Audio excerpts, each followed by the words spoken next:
Avec nous, on va parler d'une autre de vos spécialités. C'est demain la journée mondiale de lutte contre l'obésité qui ne cesse de gagner du terrain et face auquel la région est en première ligne.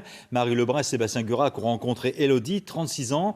Au-delà des problèmes de santé, elle nous a confié la discrimination dont elle est l'objet depuis son adolescence. Tu es grosse, tu es costaud, tu es forte. Des mots qu'Elodie entend depuis son enfance. Elle n'était pas si costaud que ça.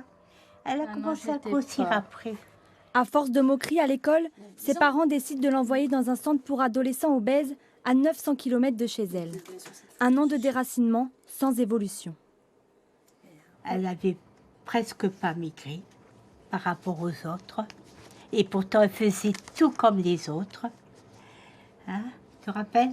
Puis le docteur, il dit c'est un tempérament à être comme ça, elle sera tout le temps comme ça. Après avoir perdu 40 kilos il y a 7 ans, la jeune femme se sent à nouveau bien dans sa tête comme dans son corps.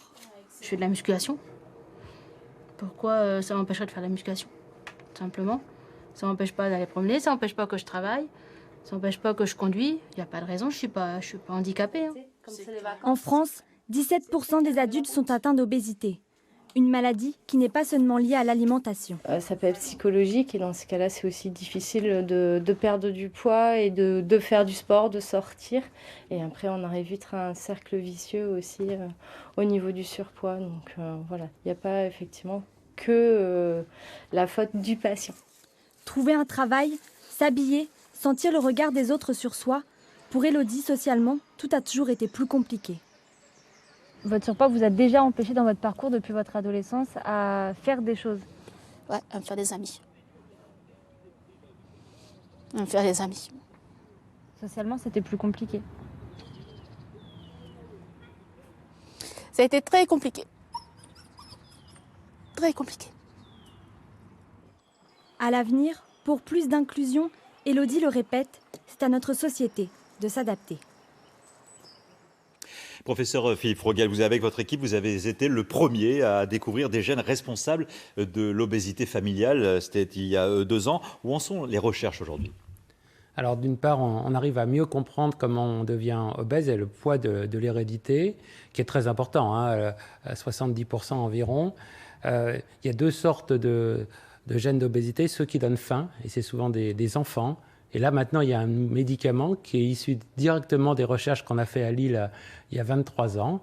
Et donc, on est très fiers que ce médicament va arriver en Europe cette année. Un traitement existe pour neutraliser ce gène qui permet de donner la sensation de satiété plus rapidement? Exactement. Les enfants qui ont ça n'ont plus faim tout le temps. C'est un cas sur combien? C'est à peu près 4 à 5% des enfants obèses. Et ça commence très tôt dans la vie. Et il faut faire ça très vite pour éviter qu'ils deviennent obèses à l'âge adulte. Et pour les autres, c'est-à-dire pour l'obésité de tout le monde, qu'on appelle commune, eh bien, ce n'est pas du tout les mêmes gènes. Ce sont des gènes qui interviennent dans la résistance au stress, sur les questions d'addiction. Et en fait, on mange parce qu'on ne se sent pas très bien dans sa peau et on a des processus addictifs à la nourriture. Et donc là, c'est là où il faut faire des choses différentes, comportementales. Parce qu'effectivement, si pour lutter contre l'obésité, on nous dit manger mieux, bouger plus, mais si les gènes sont responsables de cette obésité, comment est-ce qu'on reprend le contrôle? Le contrôle, d'une part, chez ces enfants, c'est savoir ceux qui ont une obésité liée à une faim irrépressible. Et là, maintenant, il y a de quoi faire.